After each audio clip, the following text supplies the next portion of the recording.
Welcome to daily fact. और आज से हम शुरू करने जा रहे हैं इंडियन इकॉनमी। आज हमारी इंडियन इकॉनमी की क्लास 1 रहेगी, जिसमें हम बेसिक पढ़ेंगे अबाउट इंडियन इकॉनमी। हमारे सोर्सेज और अप्रोच के बारे में बात करेंगे कि क्या स्ट्रेटजी, क्या अप्रोच हम लेकर चलने वाले हैं। प्लस साथ में जो हमारे नोट्स है वो हैंड रिटन रहेंगे। और एट द एंड मैं आपको कुछ वर्ड फाइल में कुछ इंपॉर्टेंट नोट्स भी प्रोवाइड करूंगा, कुछ फैक्ट प्रोवाइड करूंगा जो आपको याद करके रखने हैं। इंडियन इकॉनमी की अगर हम बात करें तो सबसे इंटरेस्टिंग और सबसे इंपॉर्टेंट सब्जेक्ट है। और जितना कम पढ़ोगे, जितना अच्छे से पढ़ोगे, कम पढ़ोगे, उतने ही ज़्यादा नंबर आएंगे। इंडियन इकॉनमी एक ऐसा सब्जेक्ट है जिसमें आपके पास सोर्सेज लिमिटेड हो, आपने ज़्यादा पढ़ा हो, आपके पास प्रैक्टिकल नॉलेज हो, तो आपको अच्छे नंबर मिलेंगे, क्योंकि क्वेश्चन जनरली प्रैक्टिकल ही आता है पेपर में। जैसे repo rate, reverse repo rate, balance of payment, ठीक है, मॉनेटरी पॉलिसी, फिजिकल पॉलिसी, इन सभी को लेकर एग्जाम में क्वेश्चन पूछा जाता है। और एक बार एग्जाम में पूछा गया है कि मॉनेटरी पॉलिसी कमेटी जो है वो उसमें कितने मेंबर होते हैं। तो प्रैक्टिकल क्वेश्चन आपको यहाँ पे देखने को मिलेंगे।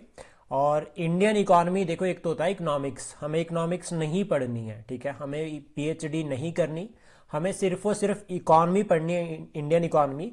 और देखो, प्रीलिम्स के लिए तो बेसिक टर्म्स इंपॉर्टेंट होती है, जो भी टर्म्स होती है प्रीलिम्स के लिए, अगर हम बात करें इकॉनमी की जो टर्म्स, वो प्रीलिम्स के लिए काफ़ी है। लेकिन जब हम बात करते हैं मेंस के लिए, कुछ भी चेंज नहीं होता, ये जो टर्म्स है ना, ये है बेसिक, तब ये बन जाएगी बेसिक। और हमें पढ़नी है इकोनॉमिक डेवलपमेंट, साथ साथ में नोट्स बनाना, ठीक है, क्योंकि यहाँ पे क्लास नोट्स बनाने बड़े ज़रूरी होंगे इकोनॉमी के तो स्पेशली, तब आपको ज़्यादा जो है वो समझ आएगा। पीडीएफ आपको मिल जाएगी, ठीक है, क्लास ग्रुप में शेयर्ड होगी, आप चेक कर लेना।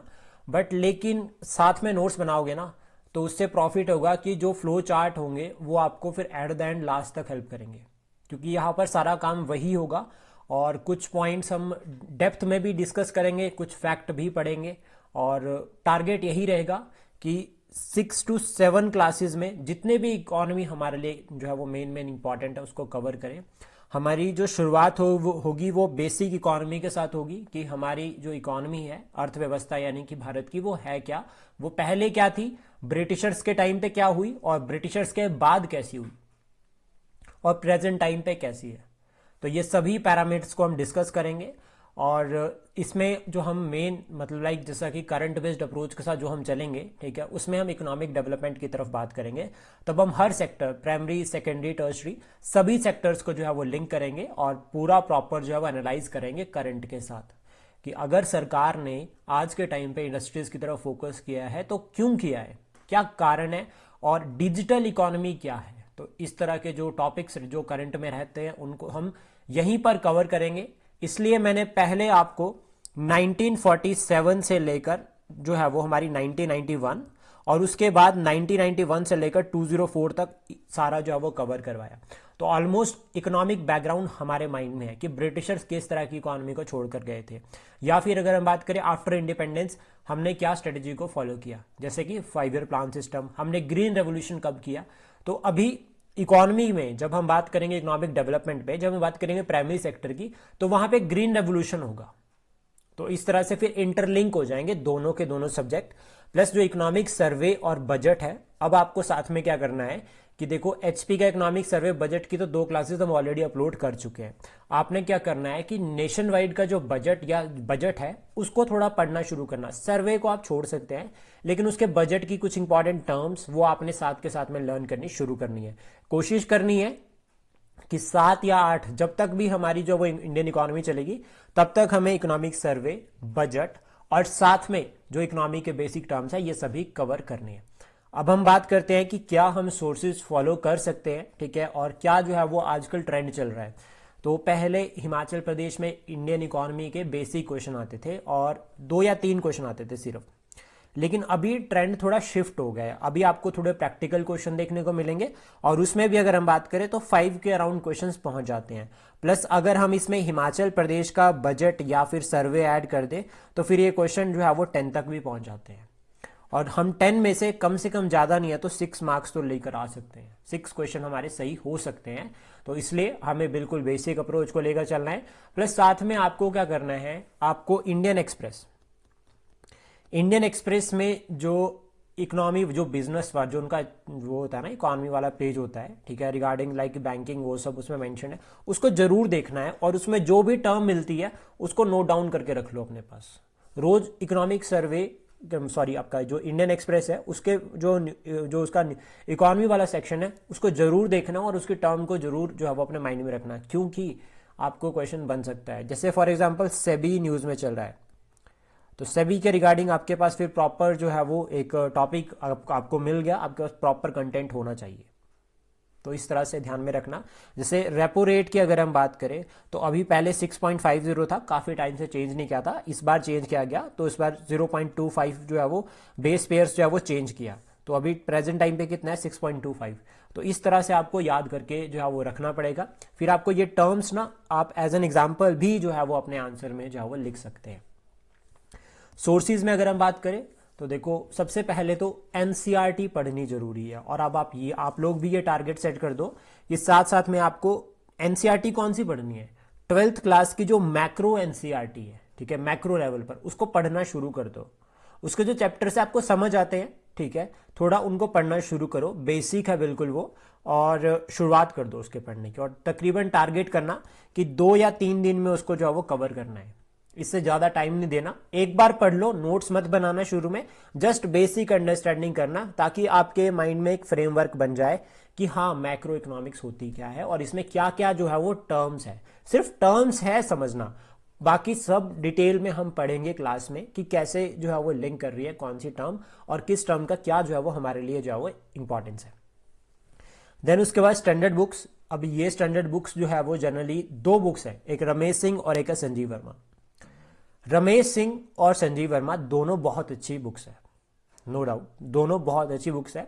और एज एन सप्लीमेंट अब देखो ये पढ़नी कब है, जब हमारी क्लासेस कवर हो जाएगी उसके बाद आपको लगता है कि हमें अभी इकोनॉमी के लिए कुछ और पढ़ना चाहिए, ठीक है, आपको लगता है कि वैसे तो हम पूरा इनफ डिस्कस करेंगे और रमेश सिंह को ही मैं आपको पढ़ाऊंगा, रमेश सिंह के जितने भी चैप्टर्स आते हैं उनको डिटेल में कवर करवाऊंगा, लेकिन अगर आपको लगता है कि आपको कुछ एक्स्ट्रा पढ़ना है तो आप रमेश सिंह को पढ़ सकते हैं। आप क्यों रमेश सिंह को पढ़ना है, देखो जब हम बात करते हैं ना हमारी इकोनॉमिक ग्रोथ 1947 से लेकर 1991 तक, तो ये एक कहानी भी है, ठीक है, ये इकोनॉमिक हिस्ट्री भी है। अब जब हम बुक पढ़ते हैं तो हमें हर बार नया आइडिया मिलता है। सपोज दैट कि अगर हम बात करते हैं कि 1979 के राउंड में, या अगर हम बात करें 1969 और 70 के राउंड में, प्रीवी पर्स यानी कि जो पैसा जो है, ठीक है, जो एक्स्ट्रा अलाउंसेस जो पेंसेस को दिए जाते थे उसको खत्म करने की बात की गई थी। अब एक बार आपको यह समझ आया कि इक्वालिटी का प्रिंसिपल फॉलो करना है, तो दैट्स वाई सब एक समान है, तो किसी को स्पेशल ऐसे जो है वो प्रीवी पर्स नहीं होंगे। सेकेंड टाइम आपको यह समझ आ सकता है कि यार उस टाइम पे क्राइसिस चल रहे थे, हो सकता है कि जो पैसा नहीं होगा सरकार के पास देने के लिए, तो दैट्स वाई सरकार ने क्या किया कि इसको बंद करो। तो इस तरह से इसलिए बुक पढ़नी जरूरी होती है, ठीक है। थर्ड, आपको सर्वे और बजट को पढ़ना जो है वो जरूरी रहेगा। अब ऐसा मत करना कि लास्ट, कई बार कोई बच्चे क्या करते हैं 2 साल का पढ़ते हैं 3 साल का इकट्ठा, हमें ऐसा नहीं करना है। हमें सिर्फ इस साल का बजट सर्वे ही पढ़ना है, लेकिन उसको अच्छे से पढ़ना है, क्योंकि इस साल के सर्वे बजट में ही आपको पिछले साल का डाटा मिल जाएगा। देन उसके बाद करंट अफेयर, इकोनॉमी के करंट अफेयर 1 ईयर के जितने भी इकोनॉमिक टर्म्स रहती है उसको हम पूरा प्रॉपर एक क्लास करेंगे उसके ऊपर और उसको कवर करेंगे, जिससे क्या है कि करंट बेस्ड जो भी हमारी टर्म्स रहती है वो पूरी कवर हो जाएगी। देन उसके बाद हमारी जो अप्रोच रहेगी, हम सबसे पहले एक कोशिश करेंगे कि जिस तरह से एग्जाम में क्वेश्चन बन रहे हैं उसी तरह से हम पढ़ेंगे, पहला पॉइंट। सेकंड, उसके बाद करंट बेस्ड ही पढ़ेंगे। अब वो ट्रेंड चले गए हैं कि पुराने जो है वो कंसेप्ट पूछे जाएंगे, हम पुराना कंसेप्ट पढ़ेंगे, हम ओल्ड कंसेप्ट को समझेंगे, लेकिन उसको अप्लाई करेंगे करंट अप्रोच के साथ, ताकि अगर आपको कोई ऐसे की शुरुआत भी करनी है ना तो आप उसको इकोनॉमिक होल्ड पे शुरुआत कर सकें। तो ये स्ट्रेटजी हम लेकर चलने वाले हैं, तो इसलिए रेगुलर क्लास लगाना, कोई भी क्लास जो है वो मिस मत करना, प्लस रिवीजन की तरफ हमारा टारगेट रहेगा। और एक आप काम कर सकते हैं जो सबसे इंपॉर्टेंट रहता है वो ये कि जो आज पढ़ेंगे उसको 2-3 बार सुनो, वीडियो देखो, क्लास को दोबारा एक बार देखो, नोट्स को दोबारा पढ़ो, और कल क्लास में आने से पहले आज वाला सारा याद करके आना, क्योंकि इकोनॉमी आपके लिए भी अगर नया सब्जेक्ट है तो साथ साथ कवर कर लोगे तो 7 दिन में इकोनॉमी बिल्कुल पक्की हो जाएगी। ठीक है, यहां तक समझ आ गया? Yes sir. कोई डाउट रहता है किसी का? नो। ठीक है, तो चलो शुरुआत करते हैं। और हैंड राइटिंग क्लियर है ना? बिल्कुल छोटा तो नहीं दिख रहा है?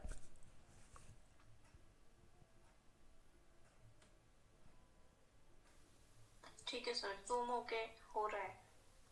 ठीक है, तो सबसे पहले बात करते हैं इकोनॉमिक्स के बारे में कि इकोनॉमिक्स है क्या। तो इसमें ना आपको ईयर वाइज देखो, अगर हम बात करते हैं कि 17th century, 18th century, 19th century, 20th century, इनमें सब में अलग अलग डेफिनेशन दे रखी है।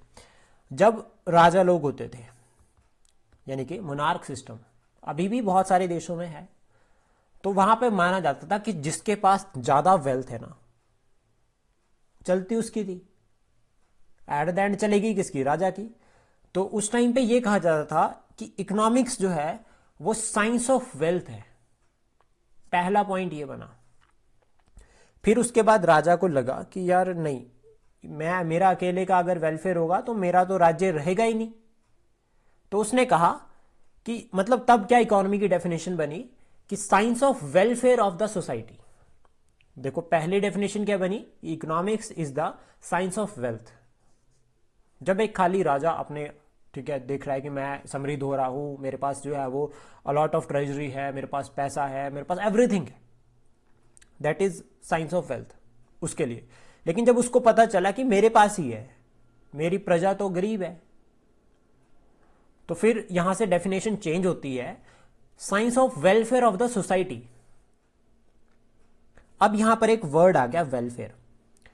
फिर वेलफेयर का कंसेप्ट क्या होता है कि वेलफेयर का मतलब क्या हुआ? तो वेलफेयर को दो पार्ट्स में डिवाइड किया गया कि सबका अच्छा सोचना है दो तरीकों से। एक होता है क्वांटिटेटिव, एक होता है क्वालिटेटिव। क्वांटिटेटिव और क्वालिटेटिव डेवलपमेंट भी दो, ग्रोथ एंड डेवलपमेंट का कंसेप्ट यहां से जुड़ रहा है। ठीक है, क्वांटिटेटिव और क्वालिटेटिव।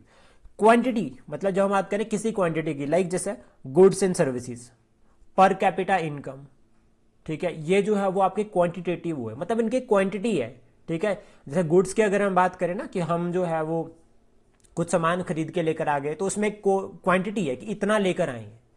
वही पर कैपिटा इनकम की अगर हम बात करें तो कि हमारी सैलरी 1 लाख है, हमारी सैलरी 2 लाख, 1 लाख से 2 लाख हो गई, 3 लाख हो गई, तो ये जो इंक्रीज हो रहा है, ठीक है, ये सैलरी कम हो रही है, ये क्वांटिटेटिव जो है वो वेलफेयर में इंक्लूड होती है कि हमने किसी की सैलरी बढ़ा दी, तो दैट इज क्वांटिटेटिव।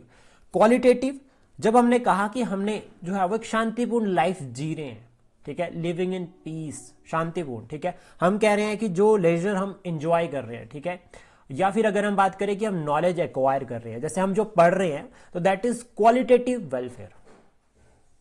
जब हम नॉलेज एक्वायर कर रहे हैं तो ये सब क्या होते हैं? क्वालिटेटिव जो है वो एस्पेक्ट होते हैं। अब ये जो डेफिनेशन थी, जो अब अभी हमने बात करी कि science of the wealth of study, science of welfare of the जो है वो सोसाइटी, इसमें हमें एक बात समझ आई कि ये सिर्फ मटेरियल एस्पेक्ट पर फोकस कर रही है, जैसे गुड्स सर्विसेज हो गया, ठीक है, हम, ठीक है, पीस हो गया, ये सब ये मटेरियल हो गया एक तरह से। लेकिन लोगों को तो दोनों चीजें चाहिए, लोगों को मटेरियल गुड्स भी चाहिए और नॉन मटेरियल भी चाहिए, यानी कि रिसोर्सेज भी होने चाहिए। तो फिर एक फाइनल डेफिनेशन बनाई गई, ठीक है। अभी फाइनल डेफिनेशन में भी कुछ चेंजेस रहते हैं, देखो इसमें। सो इसमें बताया गया कि साइंस, अगर हम बात करें कि इकोनॉमिक्स ना एक science of scarcity and choice है, मतलब ये ह्यूमन बिहेवियर पर डिपेंड करती है और उसके रिलेशंस, ठीक है, between and and means, humans का बिहेवियर और वो किसके ऊपर, ह्यूमंस का बिहेवियर और उसका relationship between ends and means. Ends मतलब जो हमारी जरूरतें, एंड इंप्लाई कर रहा है कि हमारी वांट्स, हमें क्या चाहिए, और इंप्लाई अगर हम बात करें स्केयर की, तो वो यहां पर कर रहा है लिमिटेड रिसोर्सेज की तरफ। तो मतलब वो रिसोर्सेज जिनकी हमें जरूरतें हैं, और इनकी प्रॉपर स्टडी को जो है वो क्या कहा जाता है? इकोनॉमिक्स। यानी कि जो रिसोर्सेज हैं, ठीक है, उनकी हमें जरूरत है वेलफेयर को प्रमोट करने के लिए। तो ये जो है वो एक डेफिनेशन बनती है। अब ये पॉइंट ऑफ व्यू है। जैसे मान लीजिए आपको इंटरव्यू में पूछ लिया गया कि what do you understand by economics, आपके अकॉर्डिंग, तो आप कुछ इस तरह से अपनी एक डेफिनेशन बना सकते हो। देन उसके बाद ओवरऑल अगर हम बात करते हैं तो इकोनॉमिक्स को ट्रीट किया जाता है as a science of growth and development. एक ये भी डेफिनेशन रहती है। इकोनॉमिक्स को क्या जो है वो ट्रीट किया जाता है, economics treated as science of growth and development, जिसमें विकास हो रही है, जिसमें ग्रोथ हो रहा है और डेवलपमेंट हो रही है। डेवलपमेंट के बारे में भी पढ़ेंगे, ग्रोथ के बारे में भी पढ़ेंगे, कौन सा क्वालिटेटिव है कौन सा क्वांटिटेटिव है, ये भी हमारा टारगेट रहेगा, पूरा प्रॉपर इसको समझेंगे। देन उसके बाद अगर हम बात करें एक और डेफिनेशन की बात करते हैं जो मॉडर्न टाइम पे चल रही है, that is economics is the science of sustainable development, जो आज के टाइम पे चल रहा है। अब देखो सस्टेनेबल डेवलपमेंट में वेलफेयर भी इंक्लूड हो गया, सस्टेनेबल डेवलपमेंट में हर कंसेप्ट इंक्लूड हो गया, पीस भी इंक्लूड हो गया, मटेरियलिस्टिक नॉट नॉन मटेरियल सभी जो है वो इसमें इंक्लूड हो जाता है, तो आप इसको भी बता सकते हैं। देन उसके बाद जो डेफिनेशन आपको लर्न करनी है, ठीक है, ये आप समझ सकते हैं सभी डेफिनेशंस को कि किस तरह से हमने बात करी वेलफेयर की, फिर हम वेलफेयर से जो है वो एंड्स और मीन्स पे पहुंचे हैं एक तरह से, फिर हम उसके बाद ग्रोथ और डेवलपमेंट पर पहुंचे, फिर हमने सस्टेनेबल डेवलपमेंट के साथ लिंक किया। देन अब हम बात करते हैं इकोनॉमिक्स के रिगार्डिंग कि क्या डेफिनेशन बन सकती है। तो हम कह सकते हैं कि इकोनॉमिक या economy is a system of production, distribution and consumption of goods and services. Economics is the system, economics क्या है, इकोनॉमी क्या है, एक सिस्टम है जिसमें प्रोडक्शन हो रही है, उसमें फिर डिस्ट्रीब्यूशन हो रहा है, उसका कंजप्शन हो रहा है, किसका, गुड्स और सर्विसेज का। प्लस साथ में ये सिर्फ ऐसा नहीं हो रहा कि एक बंदा जो है वो प्रोडक्शन कर रहा है, वही डिस्ट्रीब्यूट कर रहा है और वही कंज्यूम कर रहा है, नहीं, इसमें डिफरेंट एजेंट्स को इन्वॉल्व किया जा रहा है और उनको कहा जाता है इकोनॉमिक एजेंट्स। कि जितनी भी एक्टिविटीज हो रही है, चाहे वो प्रोडक्शन लेवल पर हो, चाहे वो डिस्ट्रीब्यूशन लेवल पर हो, चाहे वो कंजप्शन लेवल पर हो, वहां पर आपको इकोनॉमिक एजेंट देखने को मिलेंगे, लाइक इंडिविजुअल्स, बिजनेसमैन और गवर्नमेंट, ये जो है वो इन्वॉल्व होते हैं और फिर ये सभी मिलकर जो है एक इकोनॉमिक साइकिल को चलाते हैं within a region, within a country. ये एक रीजन भी हो सकता है, ये एक कंट्री भी हो सकती है, ये एक छोटा सा जो है वो डिस्ट्रिक्ट भी हो सकता है। तो इस तरह से जो है वो फिर हम एक प्रॉपर डेफिनेशन बना सकते हैं, ठीक है, जिसको हम इकोनॉमी कहते हैं। अब आप मुझे बताओ कि आपको कौन सी डेफिनेशन इजीली समझ आ गई और उस डेफिनेशन को एक बार एक्सप्लेन करो।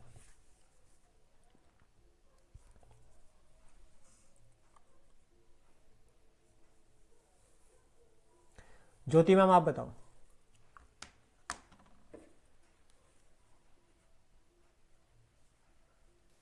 Economics treated as science of growth and development. जैसे हमारी जीडीपी बढ़ती रहती है एंड हम कोशिश करते हैं कि बढ़ती रहे। Part of economy growth and development. ठीक है, अंकिता मैम आप बताओ।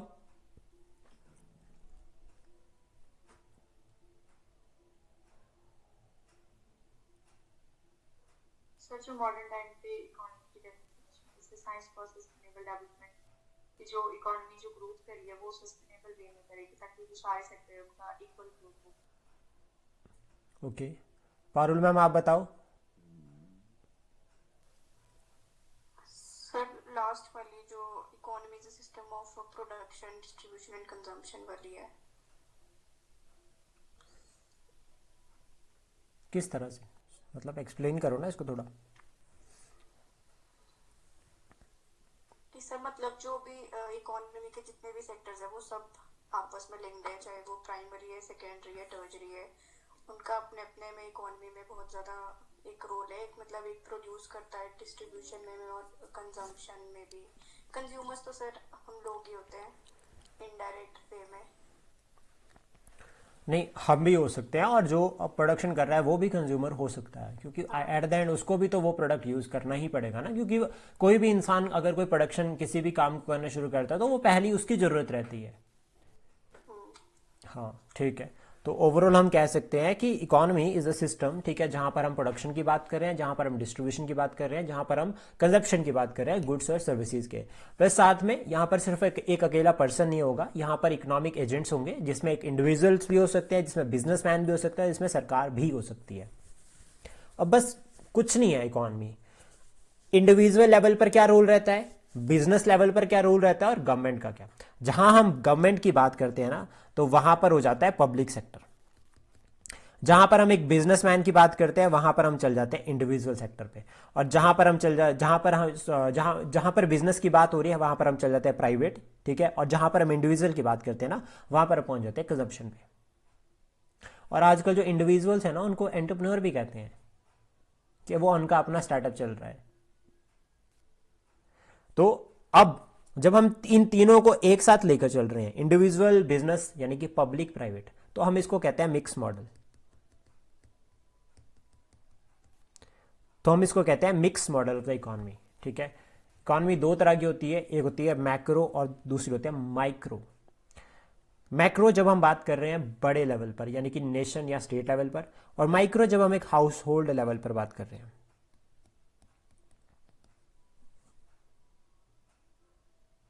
इसमें आपको अलग अलग चैप्टर्स मिलेंगे। हम बैंकिंग सेक्टर को पढ़ेंगे, हम प्राइमरी, सेकेंडरी, टर्शरी यानी कि जो प्रोडक्शन, इन सभी के सेक्टर होते हैं, मैन्युफैक्चरिंग और आगे सर्विसेज, इन सभी को कवर करेंगे, ठीक है। और एक इंपॉर्टेंट पॉइंट और, हम ना कोशिश करेंगे कि हम इकोनॉमिक डेवलपमेंट पर ज़्यादा फोकस करें। तब हम हर फेज में चलेंगे कि इस फेज में किस तरह की इकोनॉमिक डेवलपमेंट थी और क्या जो है वो यहाँ से रिजल्ट मिला और क्या सरकार ने इनिशिएटिव ले रखा है। तो देखो, सरकार के इनिशिएटिव करंट से लिंक कर जाएंगे और स्कीम्स हो गई। जैसे अगर हम आज के टाइम पे बात करें तो आज के टाइम पे सरकार कहती है डायरेक्ट बेनिफिट ट्रांसफर, और डायरेक्ट बेनिफिट ट्रांसफर से 6,000 रुपए पीएम किसान सम्मान निधि योजना के अंडर आपके अकाउंट में 2,000 करके पहुंच जाते हैं। तो it is also a kind of economic development. Then उसके बाद इंडियन इकोनॉमी के बारे में बात करते हैं, ठीक है। जो इंडियन इकोनॉमी के बारे में सबसे इंपॉर्टेंट टर्म कि इंडियन इकोनॉमी एक मिक्स्ड इकोनॉमी है और one of the leading developing economy है इस टाइम पे वर्ल्ड में। हमारी जो इकोनॉमी है प्रेजेंट टाइम पे अगर हम बात करें तो $3.6 ट्रिलियन है। हम वर्ल्ड की 5th लार्जेस्ट इकोनॉमी है और बहुत जल्दी जो है वो ये एक्सपेक्टेड है कि 2028 तक जो है वो, मॉर्गन स्टैनले ने कहा है कि 2028 तक हम जो है वो 3 ट्रिलियन से लेकर जो है वो 5.67 तक पहुंच जाएंगे और हम जो है वो वर्ल्ड की 3rd लार्जेस्ट इकोनॉमी बन जाएंगे। तो यहाँ पर जो हमारे पास टॉपिक रहने वाले हैं उसमें हम फीचर्स के बारे में बात करेंगे कि इंडियन इकोनॉमी के क्या फीचर्स है। हम एक इकोनॉमिक बैकग्राउंड के बारे में पढ़ेंगे। हम पिलर्स पढ़ेंगे इकोनॉमी के, जैसे कि लैंड, लेबर, कैपिटल, एंटरप्रेन्योरशिप। तो जब लैंड की बात करेंगे तो यहाँ पे रिफॉर्म्स पढ़ेंगे कि कौन कौन से रिफॉर्म्स हुए। जब लेबर की बात करेंगे तो लेबर के रिगार्डिंग चैलेंजेस क्या फेस कर रहे हैं, इनके क्या जो है वो अभी प्रेजेंट टाइम में क्या चैलेंजेस है, ये क्या डिमांड कर रहे हैं, क्या सोल्यूशन है। कैपिटल के बारे में जब पढ़ेंगे तो हम बैंकिंग सिस्टम को पूरा पढ़ेंगे, प्लस साथ में इन्वेस्टमेंट के बारे में बात करेंगे। जब हम बात करेंगे एंटरप्रेन्योरशिप तो इसको करंट के साथ लिंक करेंगे और यहां पर हम बात करेंगे सेल्फ एम्प्लॉयमेंट की या सेल्फ एंटरप्रेन्योरशिप, तो उसके बारे में हम यहाँ पर जो चर्चा करेंगे। प्लस साथ में यहाँ पर फिर सरकार के जो है वो क्या क्या जो है वो इनिशिएटिव्स हैं, ठीक है, सरकार क्या जो है वो इनिशिएटिव्स फॉलो कर रही है, बजट में क्या अनाउंसमेंट हुई है, उन सभी को डिस्कस करेंगे। जैसे फॉर एग्जांपल अगर हम बात करें, हिमाचल प्रदेश में ना गर्ल्स के लिए एक, गर्ल्स और बॉयज़ दोनों के लिए एक स्कीम शुरू हुई थी जिसमें कहा गया था स्वनिधि करके, ये कुछ स्कीम थी जिसमें जो है वो सब्सिडी के बिहाफ पे, सब्सिडी के साथ जो है वो कुछ लोन मिल सकता है और कुछ स्टार्टअप शुरू किया जा सकता है। तो इस तरह के इनिशिएटिव्स हम पढ़ेंगे।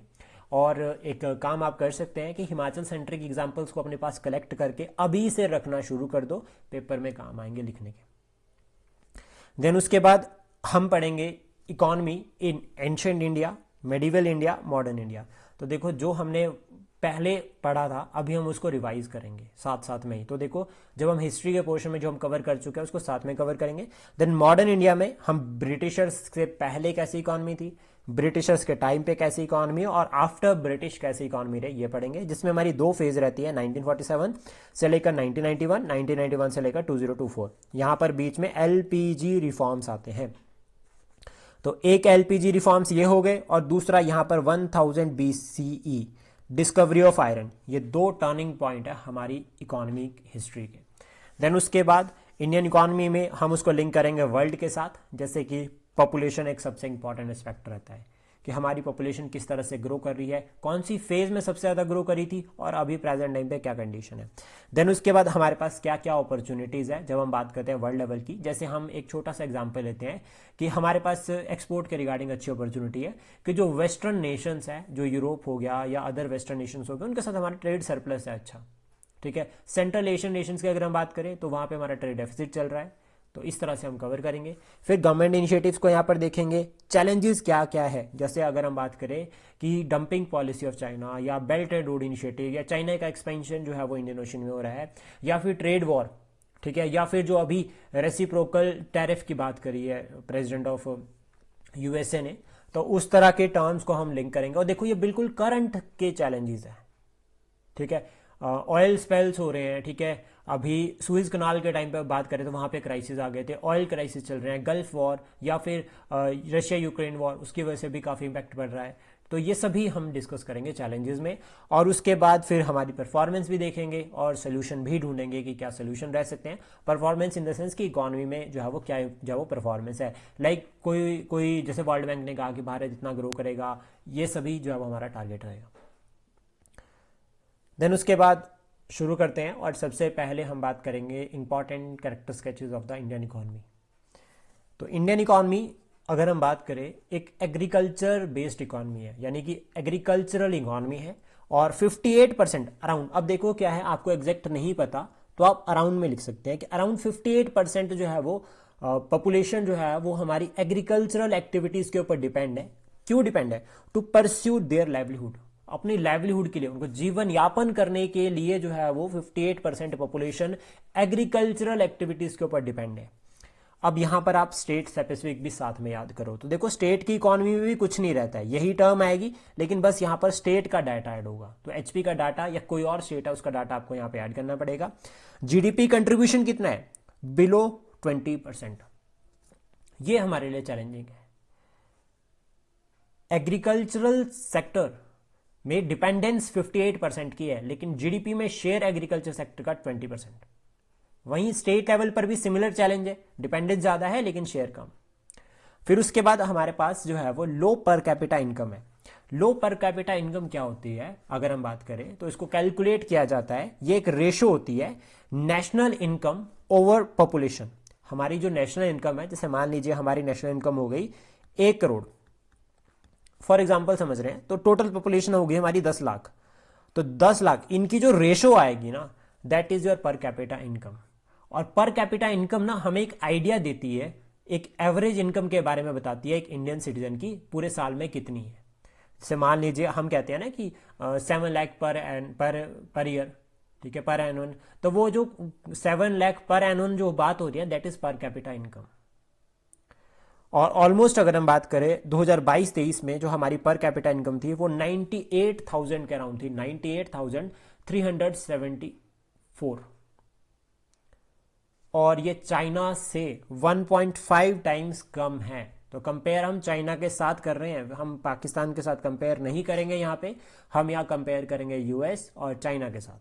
देन उसके बाद ग्रोथ रेट अगर हम बात करें हमारी पॉपुलेशन का तो वो बहुत ज़्यादा है, ठीक है। अगर हम बात, अभी वर्ल्ड की सबसे ज़्यादा पॉपुलस कंट्री है हम, और 1.4 बिलियन जो है हमारी पॉपुलेशन है, और स्टिल जो है वो अभी इंक्रीज हो रही है। तो ये इस तरह से ग्राफ भी है, आप देख सकते हैं। तो फर्स्ट पे इंडिया है, सेकंड पे चाइना, और थर्ड पे यूनाइटेड स्टेट्स। तो इस तरह से ये भी हमें समझना है। एक पॉइंट और, जितने भी ग्राफ्स रहते हैं, पाई चार्ट रहते हैं इकोनॉमी में, मैक्सिमम उनको इग्नोर किया जाता है, लेकिन वो सबसे इजी रहते हैं पढ़ने। इवन इकोनॉमिक सर्वे और बजट में भी इकोनॉमिक सर्वे के जो पाई चार्ट्स होते हैं ना, वो बहुत इजी होते हैं और समझने, मतलब वो समझ आ गए तो समझो कंसेप्ट क्लैरिटी बन गई। तो पर कैपिटा इनकम का याद रखना कि ये रेशो होती है, ठीक है, नेशनल इनकम की ओवर पॉपुलेशन, और ये आइडिया देती है एक एवरेज इनकम के बारे में कि एक सिटीजन की कितनी जो है वो इनकम है। देन उसके बाद हमारे यहाँ पर, ठीक है, अभी भी स्टिल, ठीक है, हम वर्ल्ड की 5th लार्जेस्ट इकोनॉमी है, लेकिन हमारे पास अभी भी क्रोनिक अनएम्प्लॉयमेंट है और अंडर एम्प्लॉयमेंट, सबसे बड़ा चैलेंज हमारे पास स्टिल अभी भी एक्टिव है। इसमें अगर हम बात करें ना एक पॉइंट की, तो अनएम्प्लॉयमेंट हमारे पास कौन कौन सी फेस कर रहे हैं। एक तो साइक्लिक, क्यों? क्योंकि देखो एग्रीकल्चर के ऊपर हमारी डिपेंडेंस बहुत है, और एग्रीकल्चर का एक फैक्टर है कि वो साइक्लिक है, सीजन में आपको देखने को मिलेगा। एक सीजन एग्रीकल्चर अच्छा हो रहा है तो ठीक है, नहीं हो रहा तो दूसरे नहीं होगा। उसके बाद है डिसगर्स्ड अनएम्प्लॉयमेंट, मतलब एग्रीकल्चर से ही इसको लिंक करते हैं। एग्रीकल्चर एक ऐसा है जहां पर 4 लोग भी वही काम कर रहे हैं, लेकिन उस जगह पे 8 लोग काम कर रहे हैं, तो रिजल्ट में वही काम होगा कि उतना ही, उससे ज्यादा नहीं होगा, लेकिन लोग बढ़ गए, तो इसको कहते हैं डिसगर्स्ड। स्ट्रक्चरल स्ट्रक्चरल मतलब जैसे आज के टाइम पे चल रहा है कि कोई भी जो है वो सरकार प्रॉपर रिफॉर्म नहीं कर रही है। कभी जब रिफॉर्म नहीं कर रही है तो हर सेक्टर में क्राइसिस देखने को मिल रहे हैं, ठीक है। जैसे इंडस्ट्रीज जो है वो अच्छी काम नहीं कर रही है, डूब रही है, ठीक है। अदर जो आपके सेक्टर है, ठीक है, जैसे कि सर्विसेज हो गया, उसमें भी प्रॉपर जो है वो रिफॉर्म्स नहीं हो रहे, तो उसकी वजह से भी जो है वो अनएम्प्लॉयमेंट हो रही है। हम पढ़ेंगे अनएम्प्लॉयमेंट को इन डिटेल में, तो हर तरह के अनएम्प्लॉयमेंट के बारे में डिटेल में समझेंगे और बिल्कुल प्रॉपर एनालाइज करेंगे। देन उसके बाद हमारे यहाँ पर जो कैपिटल फॉर्मेशन का जो रेट है ना, वो अभी उतना इम्प्रूव हुआ नहीं है जितना जो है वो डेवलप्ड कंट्री में है। आज भी हम लोग ज़्यादा सेविंग पे डिपेंड करते हैं। सेविंग पैसा आया, जितनी हमारी सैलरी होती है उसका आधे से ज़्यादा हम सेव करके रख लेते हैं, और उस आधे में फिर हम बोलेंगे पैसे नहीं है हमारे पास। आधा तो ऑलरेडी सेव कर दिया था ना। तो सेविंग ज़्यादा है तो उससे कैपिटल फॉर्मेशन पर काफ़ी इंपैक्ट पड़ता है। पैसा जितना ज़्यादा इन्वेस्ट होगा, जितना ज़्यादा सर्कुलेट होगा इकोनॉमी में, उतनी इकोनॉमी चलेगी। क्योंकि अगर मेरे पास पैसा आया, मैंने अगर इन्वेस्टमेंट करी तो किसी के पास एम्प्लॉयमेंट आई, उसके पास पैसा गया, ठीक है, तो वो जनरली क्या करेगा, फिर वो सामान खरीदेगा, मार्केट जाएगा, वो सामान खरीदेगा। अगर वो मार्केट से सामान खरीदेगा तो मतलब किसान के पास आपका जो शॉपकीपर है उसको भी फायदा हुआ, क्योंकि उसके पास सामान गया। जब उसका सामान बिक रहा है तो वो सामान खरीदे, तो वो भी सामान क्या करेगा, फिर अगेन वो लेकर आएगा, अपनी अपनी दुकान में रखेगा। तो इससे एक साइकिल चलता है। तो इकोनॉमिक साइकिल चलने के लिए मार्केट में पैसे का होना बहुत जरूरी है। दैट्स वाई आरबीआई और गवर्नमेंट मॉनेटरी पॉलिसी के थ्रू और फिस्कल पॉलिसी के थ्रू मार्केट में लिक्विडिटी को कंट्रोल करती रहती है। देन उसके बाद हमारे पास जो ह्यूमन कैपिटल है, ये याद रखना, ये ह्यूमन कैपिटल की बात हो रही है यहाँ पे। ह्यूमन कैपिटल जो है वो हमारे पास उतनी प्रॉपर नहीं है, अभी क्वालिटी उतनी अच्छी नहीं है। अब जो ये ह्यूमन कैपिटल है, इसमें क्या इंक्लूड होता है, इलिटरेसी। मतलब क्यों, क्योंकि अभी भी हमारे लोग पढ़े लिखे नहीं हैं, उतने ज़्यादा नहीं है। हम भी आज का अगर देखते हैं तो काफ़ी बार आपने सुना भी होगा कि जो ज़्यादा पढ़ लेता है या जो पढ़ गया वो तो फिर लेबरर का काम नहीं करेगा। तो जनरली क्या देखते हैं कि लेबरर वो होते हैं, वो लोग होते हैं जो पढ़े लिखे नहीं होते। लो स्किल्ड, इससे क्या इंपैक्ट पड़ता है, ऐसा नहीं है ये गलत नहीं है, लेकिन इसका इंपैक्ट पड़ता है वो ये कि लो स्किल्ड वर्कफोर्स, वो टेक्निक प्रॉपर उनके पास एक हुनर होगा, लेकिन वो एडवांस हुनर नहीं होगा। फिर तो हमें वो भी चाहिए, तभी हमारी जो है वो प्रॉपर डेवलपमेंट होगी। फिर उसके बाद डिजिटल और फाइनेंशियल लिटरेसी। देखो इलिटरेसी पहले तो ऐसा होता था कि लोग पढ़े लिखे नहीं है, ठीक है, लेकिन अब लोग पढ़ रहे हैं। लेकिन तो हम यहाँ पर ये भी कह सकते हैं फिर अब डिजिटल लिटरेसी हो रही है, फाइनेंशियल लिटरेसी हो रही है। और फाइनेंशियल और डिजिटल का सबसे बड़ा कॉमन एग्जांपल रहता है कि जो ये लेबरर्स होते हैं या अदर जो वर्कर्स हो गए, उनका फिर ना वो साइबर फ्रॉड्स वाले जो है वो साइबर क्राइम और फ्रॉड्स इसमें फंस जाते हैं।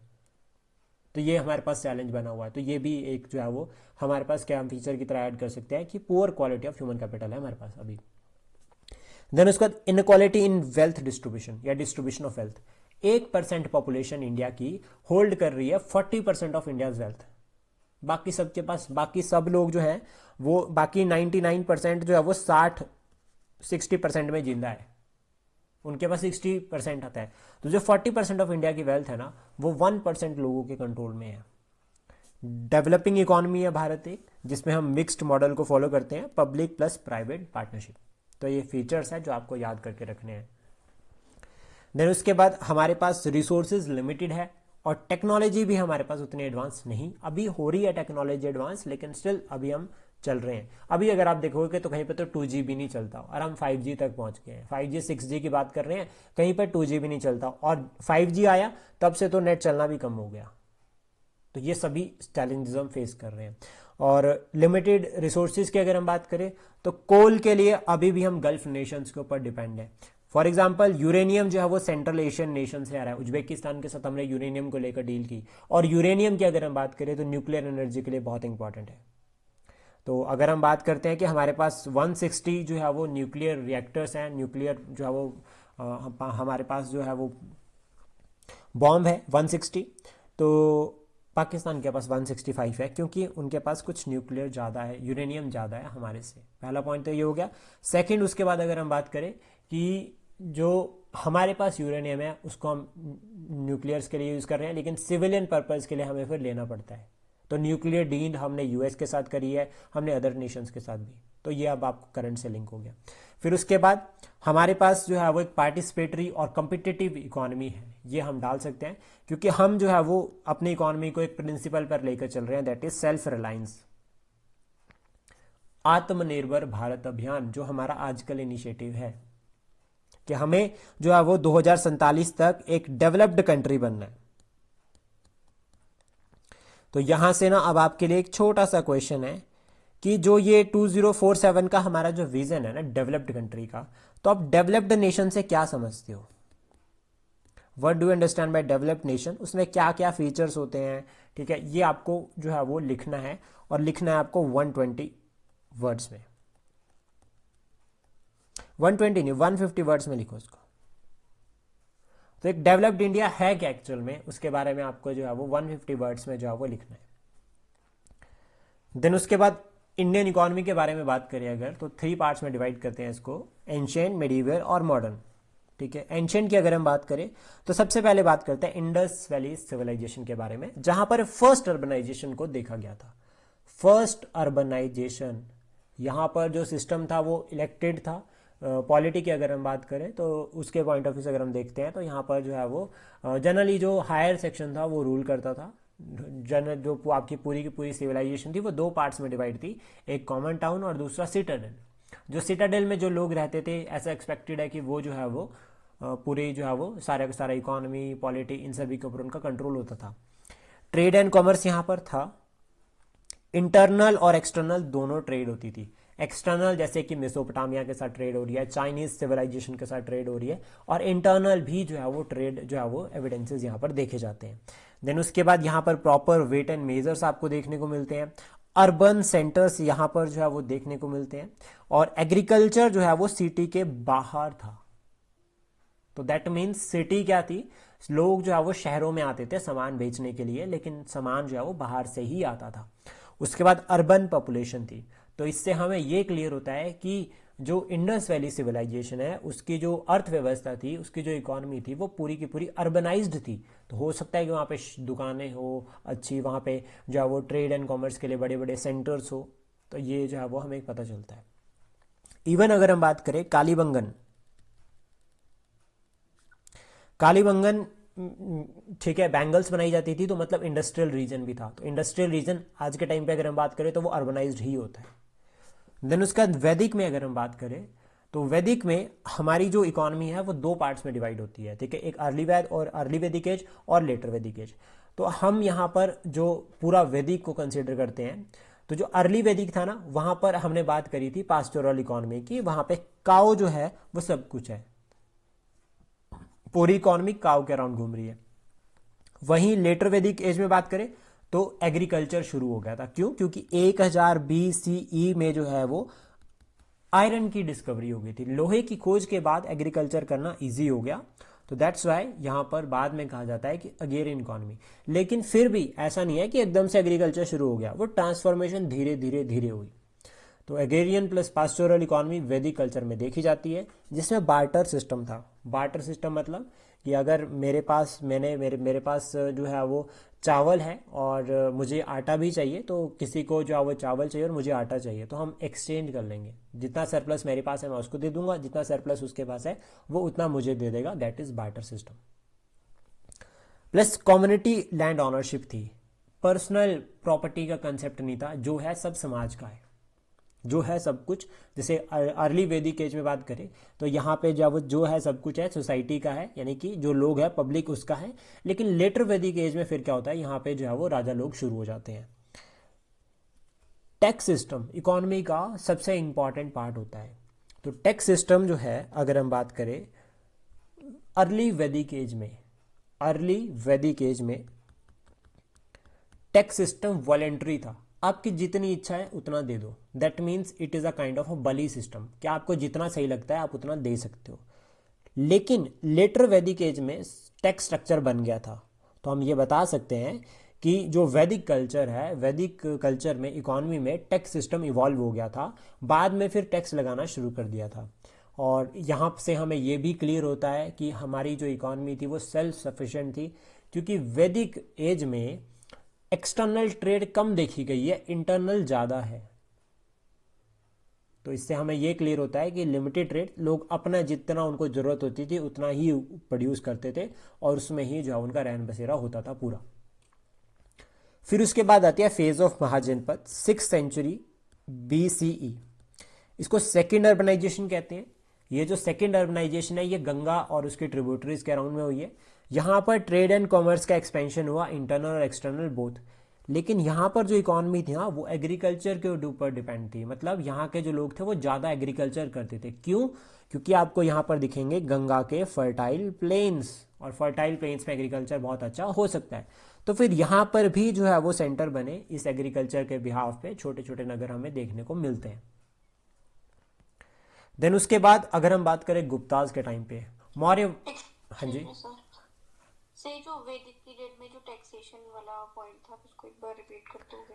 देखो, वैदिक सिस्टम में ना वैदिक कल्चर को 2 पार्ट्स में डिवाइड किया गया है, ठीक है। वैदिक कल्चर को एक अर्ली वैदिक एज, एक है लेटर वैदिक एज, यस सर। ठीक है। जो अर्ली वैदिक एज था ना यहाँ पे बलि सिस्टम था। बलि सिस्टम मतलब जितना आपके पास है उतना आप वॉलेंट्री कंट्रीब्यूट कर दो। मान लीजिए आपके पास चावल है, आपने कहा कि सर मेरे पास चावल की 2 बोरियां हैं, मैं 1 बोरी जो हूँ एज एन आपको जो है वो दे देता हूँ। किसको? सरकार को। क्यों? उस टाइम पे भी इलेक्टेड सिस्टम था। क्यों? ताकि अगर कोई क्राइसिस आए तो सरकार उसको यूटिलाइज करे, या सरकार को लगता है कि चल इस पर्सन के घर पे जो है वो अच्छे फसल नहीं है तो इसको जो है वो कुछ जो है वो सपोर्ट कर दो, जैसे पब्लिक डिस्ट्रीब्यूशन सिस्टम होता है। तो ये तो सिस्टम हो गया अर्ली वैदिक एज का। लेटर वैदिक एज में क्या हुआ था? हमने देखा था कि यहाँ पर तो जन थे लेकिन यहाँ पर जनपद बन गए। जनपद में क्या हुआ कि ये ट्राइब्स जो है वो 2-3 ट्राइबें आपस में इकट्ठी हो गई, फिर इनका एक राजा हो गया। वो राजा वो जो राजा था वो हेरिडेटरी हो गया। अब वो हेरिडेटरी सिस्टम हो गया, अब उसकी सैलरी कहाँ से आएगी? उसकी सैलरी तो टैक्स से आएगी। तो यहाँ पर उसने फिर टैक्स सिस्टम को फिक्स कर दिया कि आपको इतना टैक्स पे करना ही करना है। अगर आपके घर से 1 बोरी आ रही है तो 1 आएगी ही आएगी, तो दैट इज टैक्स। पहले ऐसा होता था कि इस साल 1 दे दी, अगले साल आधी दे दी, लेकिन इन्होंने कह दिया कि नहीं, तो 1 तो 1। Okay sir. Clear? Yes sir.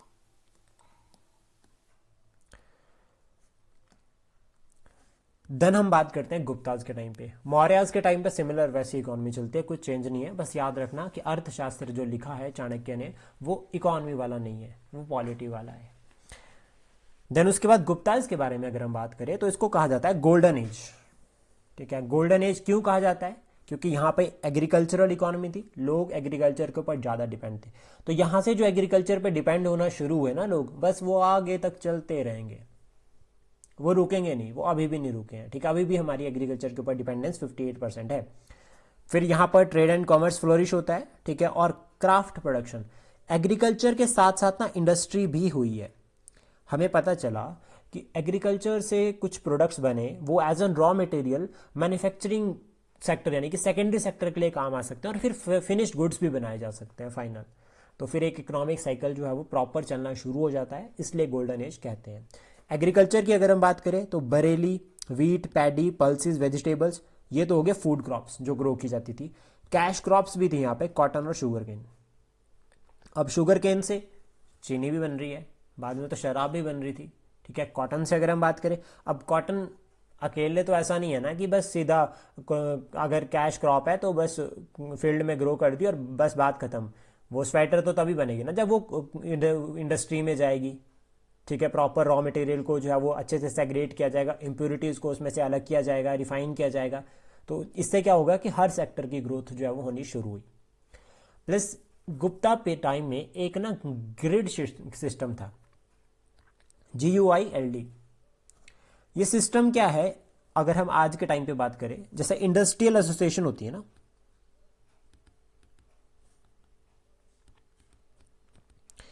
Industrial association, लेकिन वो भी प्राइवेट। जैसे मान लीजिए कोई एक रीजन है, वहाँ पे 10 इंडस्ट्री है, इन 10 इंडस्ट्रीज ने क्या किया कि अपनी एक एसोसिएशन बना ली और उन्होंने कहा कि हम इस तरह से ग्रोथ एंड डेवलपमेंट करेंगे, इस तरह से जो है वो हमारा रीजन चलेगा, सारे रूल्स एंड रेगुलेशन सबके लिए सेम हो गए। जैसे मान लीजिए ये 10 इंडस्ट्रीज थी और ये बना दी थी पेन। अब पेन बना रही है, ठीक है, और वो पेन में एक जैसा रॉ मटेरियल फॉलो कर रहे हैं सबके सब।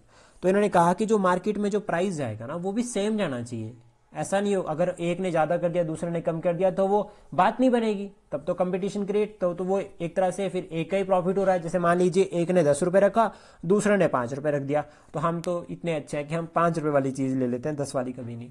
तो इससे तो जो जिसने 10 का बनाया उसने घाटा हो गया उसका। तो इन्होंने क्या किया, गिल्ड सिस्टम में क्या था कि एक फेयर प्राइस और प्रॉपर मार्केट रेगुलेशन हो रही थी। तो ये जो गुप्ताज के टाइम पे होती थी। गुप्ताज के टाइम पे ये ऑटोनोमस थे नेचर में, और ये खुद डिसाइड करते थे पूरी की पूरी इकोनॉमिक एक्टिविटीज़ को किसी भी से रीजन की। जैसे मान लीजिए कोई एरिया है पर्टिकुलर जहाँ पे कुछ इंडस्ट्रीज़ है, तो वहाँ पे ये अगर ग्रिड सिस्टम है तो ये डिसाइड करते थे। और आपने काफ़ी बार सुना भी होगा, बोलियाँ जैसे लगती है ना, तो वो बोलियों में डिसीजन होते हैं फाइनल, तो that is grid system.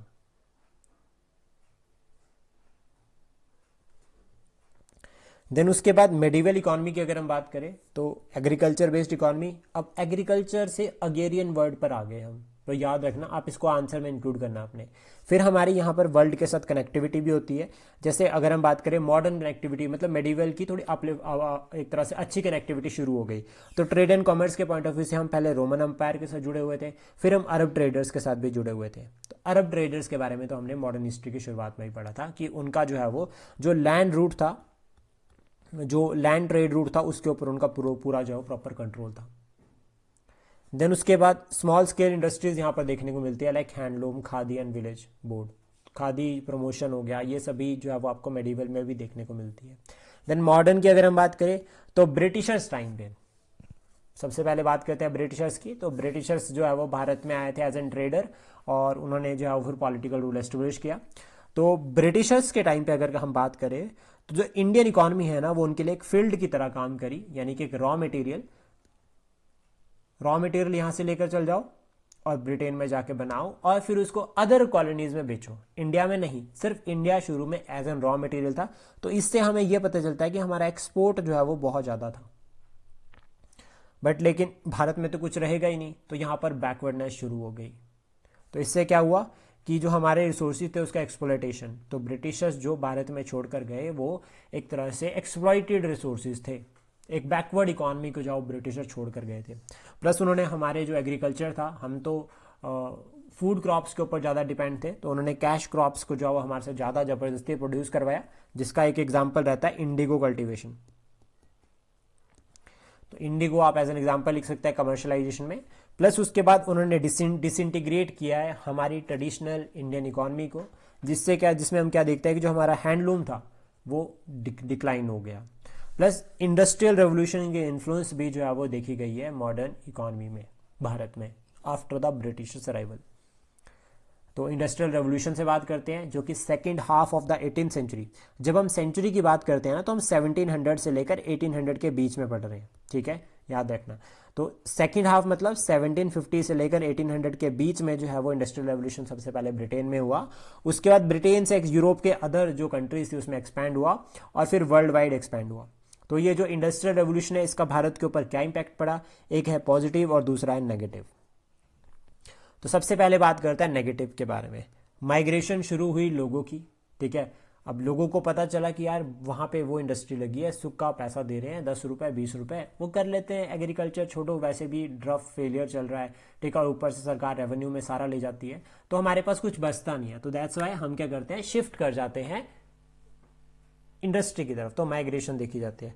Unemployment, ये भी एक नेगेटिव इंपैक्ट रहता है। कैसे, जैसे पहले तो ब्रिटिशर्स रॉ मटेरियल लेके जा रहे थे, तो वो हमारे लिए ठीक था, लेकिन जब फिनिश्ड गुड्स मार्केट में आने लगे तो हमारी जो ट्रेडिशनल सिस्टम था उसको इम्पैक्ट पड़ गया, ठीक है। जैसे कि हैंडलूम जो है वो फिर उसकी वैल्यू नहीं रही, कोई नहीं, लोग खरीद नहीं रहे थे, क्योंकि मशीन मेड जो गुड्स होते थे वो सस्ते होते थे।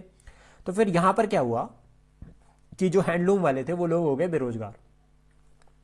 Crisis in balance of payment, अभी इसको बीओपी ही याद रखना। बैलेंस ऑफ पेमेंट होते क्या है, इन शॉर्ट में अगर आपको बताऊं कि जो हमारी ट्रेड गुड्स और सर्विसेज की जितने भी जो है वो ट्रेड होती है, ट्रेड एंड कॉमर्स अगर हम बात करें, एक लेवल से मतलब एक देश और दूसरे देश के बीच में, दो कंट्रीज के बीच में जितने भी आपके ट्रेड गुड्स एंड सर्विसेज की ट्रेड या फिर इंपोर्ट एक्सपोर्ट कुछ भी हो रहा है, ठीक है, चाहे आपके वो ट्रांजेक्शन्स है, कोई भी एफडीआई है, एफपीआई है, उन सभी का जो रिकॉर्ड रखा जाता है that is balance of payment. अब एक सेक्टर में अगर अनएम्प्लॉयमेंट हो गई तो दूसरे सेक्टर पर उसका इम्पैक्ट देखने को मिलेगा, क्योंकि जो यहाँ अनएम्प्लॉयड लोग हुए थे, ठीक है, जो अनएम्प्लॉयड हुए थे वो चले गए एग्रीकल्चर में। अब ऐसा होता है ना कि यार किसी की नौकरी चली गई, जैसा वो सिंघम में डायलॉग नहीं होता है, अजय देवगन बोलता है कि मुझे कोई फर्क नहीं पड़ता, ज़्यादा से ज़्यादा क्या होगा, मेरी वर्दी उतरवा दोगे, मैं किसान हूँ, वहाँ वापस जाकर जाऊँ खेती करूँगा। तो मतलब एग्रीकल्चर के ऊपर दोबारा से डिपेंडेंस। तो इससे क्या हुआ, एग्रीकल्चर के ऊपर प्रेशर और ज़्यादा इंक्रीज हो गया, ठीक है, ये नेगेटिव इंपैक्ट। उसके बाद ब्रिटिशर्स ने नो और लिमिटेड रिफॉर्म, आप नो भी लिख सकते हैं, लेकिन लिमिटेड रिफॉर्म किए थे ब्रिटिशर्स ने उतने रिफॉर्म किए जिससे उनको प्रॉफिट हो रहा है। प्लस ब्रिटिशर्स ने क्या किया कि जो लैंड थी उसको मार्केट कमोडिटी बना दिया। हम लोग तो कह रहे थे ना कि जो जमीन है वो पब्लिक की है, लेकिन उन्होंने कहा कि नहीं, जमीन प्राइवेट है, ठीक है, मार्केट की है, जिसके पास ज्यादा पैसा जमीन उसकी।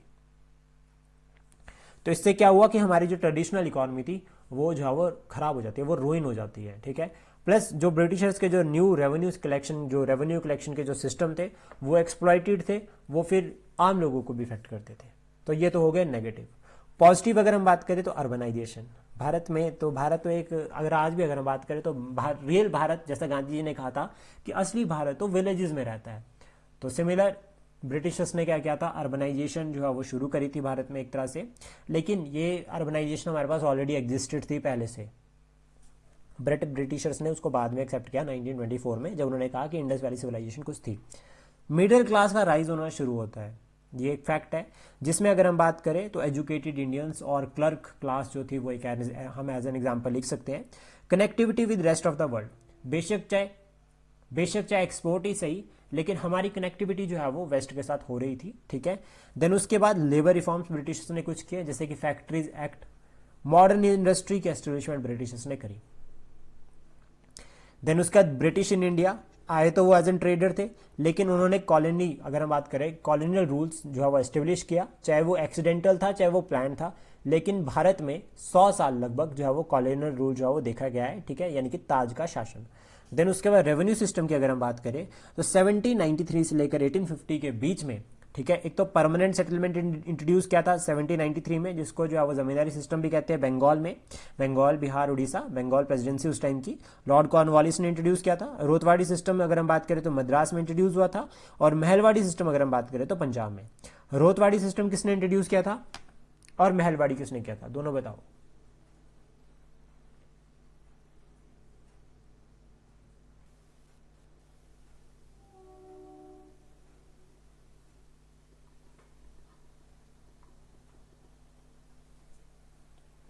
अंकिता मैम।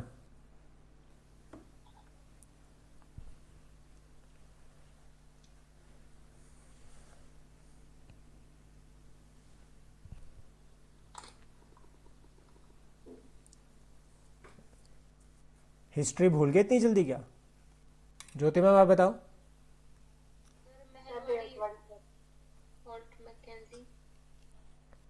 ठीक है, दूसरा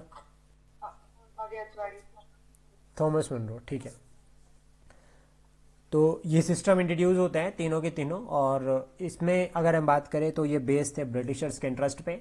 और जो हमारे यहाँ पर बात करें हमारे साथ क्या हुआ है इसमें, कि जो हमारे रिसोर्सेज थे उनका ड्रेन हुआ है, और वेल्थ को भी जो है वो ड्रेन किया गया। और वेल्थ की ड्रेन के बारे में ड्रेन ऑफ वेल्थ थ्योरी आती है, जो कि दादा भाई नौरोजी ने दी थी।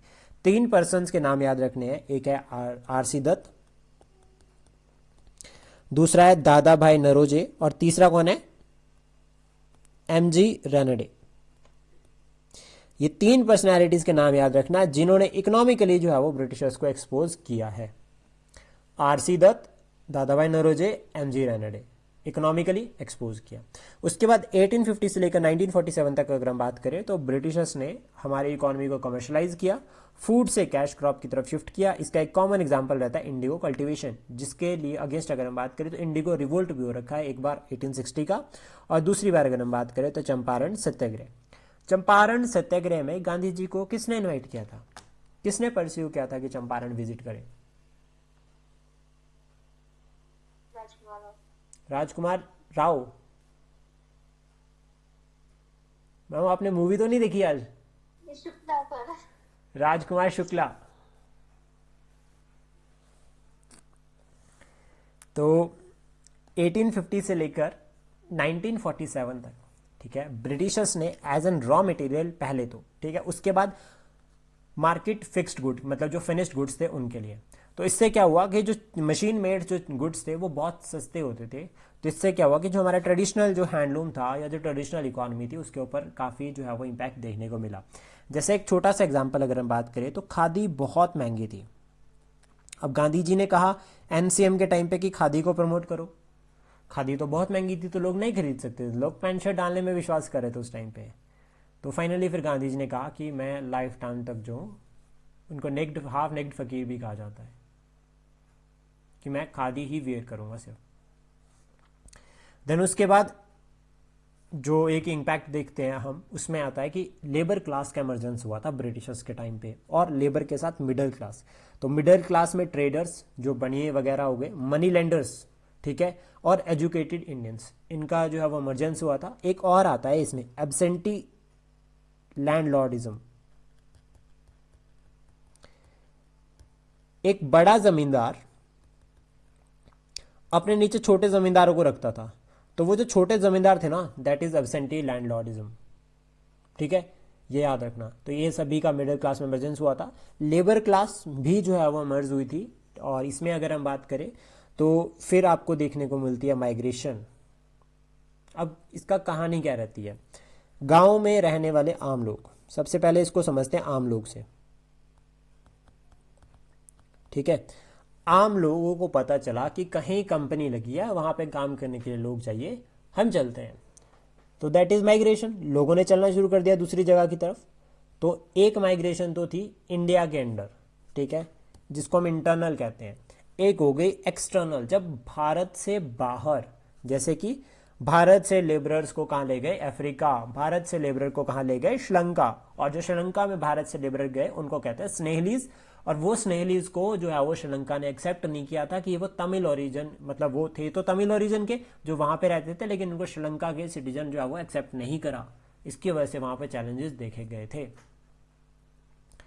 देन उसके बाद इंडियन इंडस्ट्रीज के बारे में अगर हम बात करें तो वर्ल्ड वॉर 1 के टाइम पे ना कुछ इंडस्ट्रीज राइज हुई थी। 1914 से लेकर 1918 के बीच में भारत की कुछ इंडस्ट्रीज जो वो राइज हुई। क्यों? और उनको ब्रिटिशर्स ने सपोर्ट भी किया।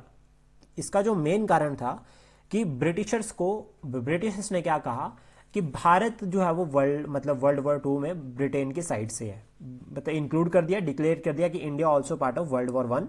और इसमें फिर इंडिया की जो इंडस्ट्रीज थी उन्होंने सपोर्ट किया, वार इक्विपमेंट्स बनाए, तो इससे इंडियन इंडस्ट्री का राइज होना शुरू हुआ। एक तो ये पॉइंट हो गया। उसके बाद दूसरा, जो स्वदेशी मूवमेंट हमने शुरू करी थी, ठीक है, उसने भी जो है वो इंडियन जो इकोनॉमी है या इंडियन जो इंडस्ट्रीज है उनके लिए जो है वो ग्रोथ का काम करता, उनके लिए जो है वो एक हेल्पफुल जो है वो प्लेटफॉर्म प्रोवाइड किया। जब हमने स्वदेशी की बात करी तो हम अपने ही जो है वो बनाए गुड्स और सर्विसेज को फॉलो करेंगे, दैट मीन्स हमारी इकोनॉमी चलेगी, हमारी जो इंडस्ट्रीज है उनकी ग्रोथ एंड डेवलपमेंट होगी। तो इसमें कहा जाता है कि जो ये स्वदेशी मूवमेंट थी ना, इसमें करीब 70 जो है वो कॉटन मिल्स लगाई गई थी और 30 जो है वो जूट मिल्स जो है वो लगाई गई थी इस टाइम पे। देन आफ्टर इंडिपेंडेंस अगर हम बात करें तो फेज ऑफ ट्रांसफॉर्मेशन देखते हैं हम 1947 से लेकर 1991 तक। तो देखो, सबसे पहले हम बात करें तो यहाँ पर हम एक इनवर्ड लुकिंग इकोनॉमी के बारे में बात करते हैं। 1947 से लेकर 1991 तक इंडियन इनवर्ड मतलब हम अपने लिए सोच रहे हैं, हमारे लिए, यानी कि सेल्फ रिलायंस हमें होना है, हमें किसी और के ऊपर डिपेंडेंट नहीं रहना है। और यहाँ पर स्टेट के इन्फ्लुएंस यानी कि पब्लिक सेक्टर का जो है वो ज़्यादा इंपॉर्टेंट रहेगा। और जब भी पब्लिक सेक्टर का ज़्यादा इंपॉर्टेंट रहता है तो दैट इज लाइसेंस राज। तो यहाँ पर क्या होता है, लाइसेंस राज रहता है। लेकिन 1991 में हमने रिफॉर्म्स किए, एलपीजी रिफॉर्म्स, और इस रिफॉर्म्स के बाद जो है वो फिर लिमिटेड जो है वो स्टेट की इन्फ्लुएंस हुई। ऐसा नहीं था स्टेट की इन्फ्लुएंस बिल्कुल हट गई, हमने फेज वाइज एक मिक्स मॉडल को अडॉप्ट किया।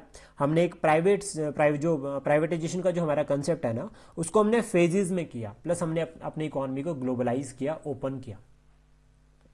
तो जब हमारी इकोनॉमी ओपन हुई तो यहाँ पर हमारे पास फिर एफडीआई आई, एफपीआई आई, फॉरेन डायरेक्ट इन्वेस्टमेंट अगर हम बात करें, और फिर हम जो है उसके बाद जो है वो वर्ल्ड की लीडिंग डेवलपिंग इकोनॉमी बन जाते हैं। प्रेजेंट टाइम पे अगर हम बात करें तो हम बात करते हैं प्रेजेंट टाइम पे inclusive, innovative, sustainable growth and development की। तो ये जो इंक्लूसिव, इनोवेटिव, सस्टेनेबल डेवलपमेंट, एक ये हो गया, दूसरा हो गया होलिस्टिक, HOLISTIC।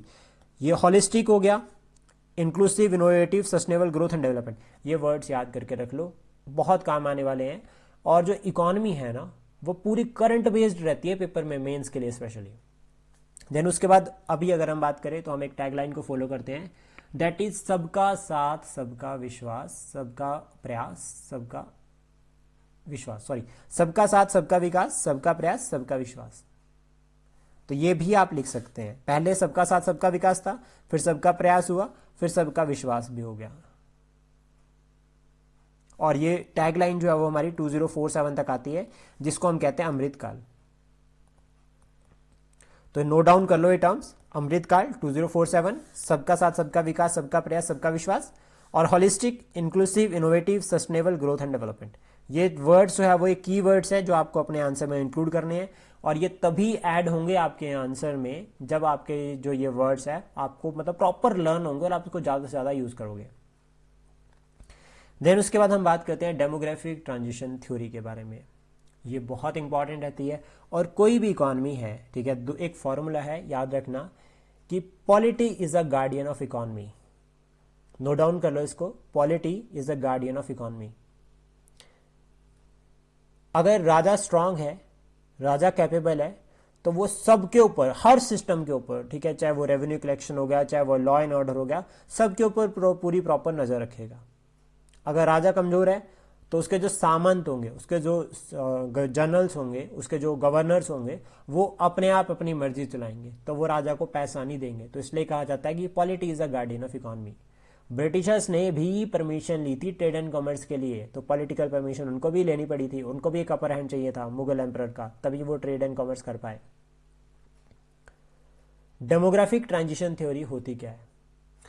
हम बात करते हैं एक शिफ्ट की। डेमोग्राफिक जो ट्रांजिशन थ्योरी है, इसमें एक शिफ्ट जो है वो हमें देखने को मिलती है जब हाई बर्थ और हाई डेथ रेट होता है। पहले एक कंडीशन समझो कि मान लीजिए कोई एक देश है, उसमें हाई बर्थ और हाई डेथ रेट है अभी प्रेजेंट टाइम पे, लेकिन 10 साल बाद वहां पे अचानक से, मतलब अचानक क्या कि उन्होंने जो है वो अच्छी ग्रोथ एंड डेवलपमेंट के ऊपर फोकस किया, अच्छे रिफॉर्म्स किए, फिर वहां पर लो बर्थ और लो डेथ रेट हो जाता है। तो ये जो ट्रांसफॉर्मेशन हुई ना, हाई बर्थ से लेकर लो बर्थ की तरफ, हाई डेथ से लेकर लो डेथ की तरफ, इसको कहा जाता है डेमोग्राफिक ट्रांजिशन थ्योरी कि एक ट्रांजिशनल फेज थी, किस तरह से जो है वो ट्रांसफॉर्मेशन हुई। और रीजंस क्या रहते हैं इसके? एक तो इकोनॉमिक एडवांसमेंट रहती है कि हाई बर्थ से लो बर्थ किस तरह से हुआ, इकोनॉमिक एडवांसमेंट, टेक्नोलॉजिकल अपग्रेडेशन हो गया, एजुकेशनल अवेयरनेस हो गया, हेल्थ हो गया, ये सभी यहाँ पर इंक्लूड होते हैं। और एक नोट जो आपको याद रखना है कि इकोनॉमिक डेवलपमेंट जो है वो एसोसिएट करती है बर्थ रेट और डेथ रेट के साथ। इकोनॉमिक डेवलपमेंट जो है वो डायरेक्टली लिंक करती है, एसोसिएट करती है बर्थ रेट और डेथ रेट के साथ। अब हम यहाँ पर ना डेमोग्राफिक ट्रांजिशन में 4 स्टेजेस को पढ़ेंगे, ठीक है, जिसमें अगर हम बात करें pre industrial level, industrial level, during industry, mature industrial phase और पोस्ट इंडस्ट्रियल फेज। बस आपको सिर्फ ये फेजेस याद रखनी है और इसमें कुछ भी इन डेप्थ में नहीं पढ़ना है। पहले नोट आता था लिखने के लिए डेमोग्राफिक ट्रांजिशन थ्योरी पे, लेकिन अभी आपको सिर्फ इसको समझ के रखना है। जो डेमोग्राफिक ट्रांजिशन है ना, इसमें जनरली जो स्टेजेस होती है वो हमें पढ़नी है, और अगर ये समझ आ गई ना यहां से, तो समझो आधी इकोनॉमी क्लियर, बिल्कुल बेसिक है। उसके बाद repo rate, reverse repo rate, ये जो जस्ट टर्म्स होती है तो समझनी है, मतलब ये तो एक बेसिक रहेगा कि करंट से भी कवर हो जाएगी। लेकिन जो इकोनॉमिक डेवलपमेंट का कोर जो है ना, वो ये डेमोग्राफिक ट्रांजिशन है। जब हम बात करते हैं पहली स्टेज में, जब बर्थ रेट ज्यादा है, सॉरी, जब पहले हम बात करते हैं डेथ रेट की, कि जब डेथ रेट सबसे ज्यादा है। कंसेप्ट समझना, फर्स्ट स्टेज की हम बात कर रहे हैं। अब डेथ रेट कब ज्यादा होगा और क्यों होगा, तो क्या कारण रहते हैं? पहला कि न्यूट्रिशनल कंसर्न, प्रॉपर न्यूट्रिशन नहीं मिल रहे, लोग मरे जा रहे हैं। इफेक्टिव एड, कहीं पर जो है वो फेमेन आ गई है, भुखमरी है, वहां पर सरकार जो प्रॉपर जो है वो एड नहीं प्रोवाइड कर पा रही, तो उसकी वजह से बहुत सारे लोग मर रहे हैं। प्रॉपर डाइट को फॉलो नहीं कर रहे हैं, और अभी फ्यूचर में ऐसा होने वाला है कि किसी ने प्रॉपर डाइट, अभी तो ऐसा कहते हैं ना कि कैंसर की वजह से मर गए, ऐसा था, हार्ट अटैक आया, ये सब अभी प्रॉपर कुछ टाइम बाद ये कहेंगे लोग, जैसे अभी पैंडेमिक एपिडेमिक आया था ना वैसे ही, तो फिर क्या कहेंगे कुछ टाइम बाद लोग, यार वो प्रॉपर डाइट चार्ट फॉलो नहीं करता था इसलिए मर गया। बहुत जल्दी ऐसा होने वाला है। माल न्यूट्रिशन, या ये डाइट हो गया, या न्यूट्रिशनल कंसर्न हो गए, ठीक है, ये कुछ कारण रहते हैं हाई डेथ रेट के पहले। देन उसके बाद लो इनकम लेवल, उसका पूरा प्रॉपर खाना, पैसे खरीदने के लिए पैसे नहीं थे, दैट्स वाई उसकी डेथ हो गई, ठीक है, ऐसे कुछ कारण बन जाते हैं। फिर उसके बाद इनएडिक्वेट इंफ्रास्ट्रक्चर। इनएडिक्वेट इंफ्रास्ट्रक्चर जैसे कि मान लीजिए कि रोड नहीं था, जिससे वो माजी वाली कहानी रहती है कि उसकी वाइफ की डेथ होती है, वो क्या होता है, रोड ही नहीं था, उसको जैसे वो ट्रैवल कर रही होती है तो वो उसके एक्सीडेंट की वजह से डेथ हो जाती है। तो ये सिंपल रहता है कि प्रॉपर इंफ्रास्ट्रक्चर नहीं है, तो इसकी वजह से भी बहुत लोग जो है वो कहते हैं कि वो तो जा ही नहीं पाए जी, हॉस्पिटल तक पहुंच ही नहीं पाए। तो ये common example. Famines, pandemic, epidemics. Pandemic हमने देख लिया है, फेमाइन हमने नहीं देखी थी, हम किस्मत वाले हैं कि बच गए थोड़े से, शायद हम उस टाइम आज़ादी के टाइम पे कभी पैदा हुए होंगे, बट लेकिन एपिडेमिक और पैंडेमिक हमने दोनों देख लिए हैं। तो इसमें भी हमें पता है कि कितने लोग मारे गए हैं। तो ये होता है हाई डेथ रेट, ये इसके कुछ कारण रहते हैं। Then high birth rate, illiteracy. अच्छा मुझे बताओ, क्या हाई डेथ रेट में इलिटरेसी कारण हो सकता है या नहीं हो सकता है?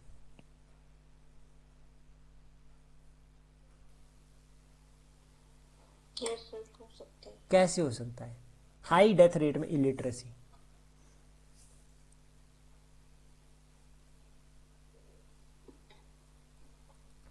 Sir poor knowledge about food habits ठीक है, या poor knowledge about your hygiene. That's the reason. Okay, और ये भी तो हो सकता है कि यार उसने, डॉक्टर ने ये दवाई दी थी, एक खानी थी, खाली 4। Yes sir. तो ये भी एक कारण हो सकता है। हाई बर्थ रेट में इलिटरेसी सबसे ज़्यादा कॉमन रीज़न है। लोगों को प्रॉपर फैमिली प्लानिंग के बारे में पता ही नहीं है, नॉलेज ही पता नहीं है। आज भी अगर हम बात करें तो काफ़ी सारे यूपी बिहार के कुछ रीजन ऐसे हैं, वो जस्ट फैमिली प्लानिंग को इसलिए प्रमोट कर रहे हैं कि भाई खेतों में काम करना है तो अपनी सारी लेबर होगी, पैसा नहीं देना पड़ेगा। अर्ली मैरिजेस, पहले तो देखो चाइल्ड मैरिज की बात होती है, उसके बाद अर्ली एज में मैरिज भी जो है वो हाई बर्थ रेट के लिए रिस्पॉन्सिबल है। उसके बाद डोमिनेशन पॉलिसी। डोमिनेशन कैसे कि वही कि अगर जितने ज़्यादा जिसकी फैमिली होगी उसका डोमिनेशन उस रीजन में उतना रहेगा। जैसे कि माइनॉरिटी ग्रुप्स है, अगर हम बात करें, काफ़ी सारे ऐसे होते हैं जो प्रमोट कर रहे हैं इस टाइम पे कि अपने डोमिनेशन को बनाने के लिए हमें क्या करना पड़ेगा, अपनी पॉपुलेशन बढ़ाओ। जैसे यूपीएससी जिहाद, लव जिहाद, दीज आर कॉमन एग्जाम्पल, ठीक है। बट लेकिन बर्थ रेट के साथ हम इसको लिंक नहीं कर सकते, लेकिन हम डोमिनेशन पॉलिसी की फॉर्म में उसको समझ सकते हैं। तो ये हाई बर्थ रेट के कुछ कारण रहते हैं। अब जब भी हाई बर्थ रेट और हाई डेथ रेट है, अब हाई बर्थ रेट है मतलब पॉपुलेशन बहुत ज़्यादा, हाई डेथ रेट मतलब पॉपुलेशन उसी तरीके से कम हो रही है। तो हाई मतलब जो ये हाई बर्थ रेट है ना, ये तो बोलता है कि ग्रोथ पोटेंशियल होगा, बट लेकिन एक्चुअली में जो ग्रोथ रेट रहती है वो बहुत कम रहती है, इसमें प्रॉपर ग्रोथ रेट उतनी नहीं होती है। क्यों? क्योंकि हाई बर्थ रेट अगर इलिटरेसी की वजह से हो रही है, तो हाई डेथ रेट इंफ्रास्ट्रक्चर की वजह से हो रही है कि प्रॉपर इंफ्रास्ट्रक्चर ही नहीं है, कि भाई इतने सारे पैदा तो हो गए हैं लेकिन हेल्थ केयर सिस्टम ही उतने नहीं है। तो ये तो होगी पहली स्टेज। उसका दूसरी स्टेज जो आती है उसमें आता है high birth rate, birth rate ज़्यादा है लेकिन डेथ रेट कम।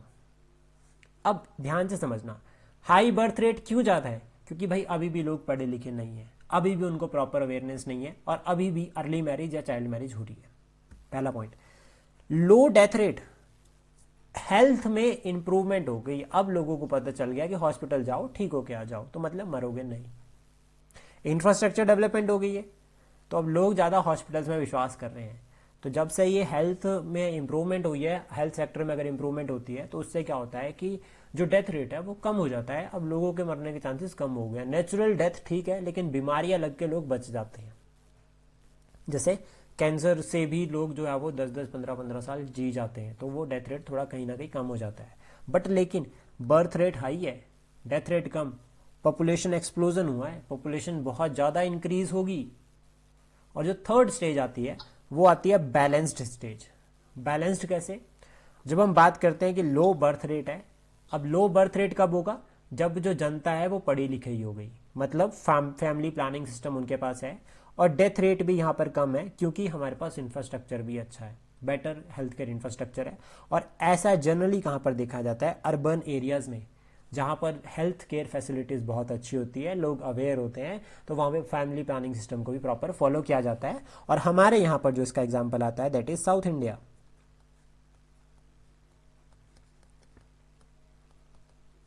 ये समझ आ गया? Yes sir. सर जो सेकंड स्टेट है इसमें हाई बर्थ रेट वाला जो पॉइंट है, इसमें प्रेफरेंस टू मेल चाइल्ड वाला पॉइंट भी तो ऐड हो सकता है। हाँ डेफिनेटली, आप मल्टीपल पॉइंट्स में ऐड कर सकते हो, ऐसा कुछ नहीं है, ठीक है। जस्ट हम समझ रहे हैं कि क्या क्या बेसिक पॉइंट रह सकते हैं। वो है ना कि प्रेफरेंस कर रहे हैं मेल चाइल्ड के लिए, तो जब तक नहीं हो रहा है तब तक लगे ही हैं, यस सर। तो ये भी आप इसमें ऐड कर सकते हैं। देन उसके बाद बात करते हैं भारत की पॉपुलेशन के बारे में, और ये आपको मेंस के लिए काम आएगा कि हमारी पॉपुलेशन किस तरह से ग्रो हुई। और इसमें एक क्वेश्चन डायरेक्ट पूछा गया है पेपर में। इंडियन पॉपुलेशन अभी अगर हम बात करें तो वर्ल्ड का 2.4% है। वर्ल्ड की टोटल पॉपुलेशन अगर 100% है तो उसका 2.4% भारत की पॉपुलेशन है, 1.4 बिलियन के अराउंड है। 1891 से लेकर 1921 तक हमारी पॉपुलेशन स्टेगनेंट थी, मर भी उतने रहे थे, पैदा भी उतने रहे थे। क्यों? क्योंकि एपिडेमिक, पैंडेमिक, बंगाल फेमाइन, ठीक है, मद्रास फेमाइन, बॉम्बे फेमाइन चल रही थी। 1921 में डेमोग्राफिक ट्रांजिशन फेज देखी गई है। इसके बाद हमारी पॉपुलेशन ग्रोथ में ग्रोथ देखी गई। क्यों? क्योंकि हेल्थ केयर जो इंफ्रास्ट्रक्चर, हेल्थ जो सिस्टम था उसमें इंप्रूवमेंट हो गई, ऊपर से लोग पढ़े लिखे भी हो गए थोड़े से। तो 1921 से लेकर 1951 तक जो है वो स्टेडली इंक्रीज देखी गई है। 236 मिलियन से 361 मिलियन पर पहुंच गए। यहाँ पर ना डेथ रेट कम हो गया था, जस्ट बर्थ रेट तो उतना ही था लेकिन डेथ रेट कम हो गया था। तो और क्यों कम हुआ था? क्योंकि जो एपिडेमिक होते थे उस पर कंट्रोल कर लिया था हमने। 1951 से लेकर 1981 तक हमारे पास हेल्थ केयर इंफ्रास्ट्रक्चर है, लेकिन यहाँ पर हमारे पास हाई बर्थ रेट देखा गया है, डेथ रेट कम हो गया। तो 361 मिलियन से लेकर हम पहुंच गए 683 मिलियन तक। तो मतलब ऑलमोस्ट डबल हमारी पॉपुलेशन हो गई 1951 से लेकर 1981। देन उसके बाद 1981 से लेकर 2011 तक अगर हम बात करें तो 683 से हम पहुंच गए 1.2 बिलियन। बट लेकिन यहाँ पे थोड़े साइन देखे जा रहे हैं कि जो है वो कुछ जो है वो सुधार हुआ है, और साउथ इंडियन जो स्टेट्स है वहाँ से सुधार देखा गया है, लेकिन UP Bihar still growing. UP Bihar में जितनी पॉपुलेशन है ना उतनी तो किसी किसी देश में भी नहीं है। बर्थ रेट की अगर हम बात करें, ठीक है, age at which female marry, कोई किसी वुमेन की शादी होती है, और ड्यूरेशन उसका जो फर्टिलिटी यूनियन जो होती है ना, पीरियड होता है, उसके बीच में जितने जो है वो बच्चे पैदा होते हैं, दैट इज बर्थ रेट।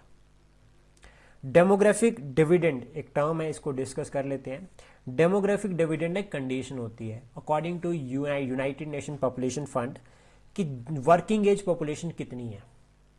जैसे मान लीजिए अगर 100 जो है वो टोटल पॉपुलेशन है, तो इसमें से कितने लोग ऐसे हैं जो काम कर सकते हैं। जैसे कि अब अगर हम बात करें, जो एक चाइल्ड की डेफिनेशन है, 12 साल से नीचे वाला तो बच्चा है, तो वो तो काम नहीं करेगा, ठीक है। तो और 70-80 वाला भी काम नहीं कर सकता भाई, वो तो बुजुर्ग है। तो जो यंग एज पॉपुलेशन है, ठीक है, वो कितनी है, दैट इज डेमोग्राफिक डिविडेंड।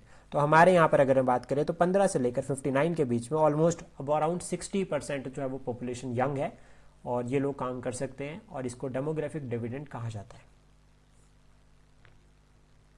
ठीक है, तो ये आपको याद करके रखना है। और एक पॉइंट और है, एक लास्ट में थोड़ा सा डिस्कस कर लेते हैं। पहला सेंसस कब हुआ था? फर्स्ट सेंसस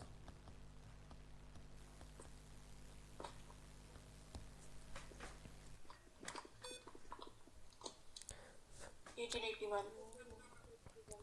किसने शुरू किया था ये? 1871 से लेकर 1881 तक हुआ था पहला सेंसस, ठीक है। और इस टाइम पे 1881 में कौन था अगर हम बात करें? Governor general Ripon. और 1871 में कौन था? Lord Mayo. Good, very nice. अच्छा, तो अब एक काम है आपको कि 1881 से लेकर 1951 तक पहले तो काउंट करने कितने सेंसस हुए, उसके बाद आपको टोटल बताने हैं कि अभी तक कितने हो चुके हैं और आफ्टर इंडिपेंडेंस कितने थे। ये याद करके रखना, ये एग्जाम में आता है। जैसे आफ्टर इंडिपेंडेंस अगर हम बात करें 1951, फिर 61, 71, 81, 91, ठीक है, उसके बाद 200, फिर उसका 200 2011, 1 2 3 4 5 6 7 8 सेंसस होगा अभी 2026 में, जो कि पेंडेमिक की वजह से। फिर उसका आपको सिमिलर पिछले वाले भी याद करके चलना है, तो ये याद करके रखना, काम आएंगे, बहुत इंपॉर्टेंट है। ठीक है, थैंक यू।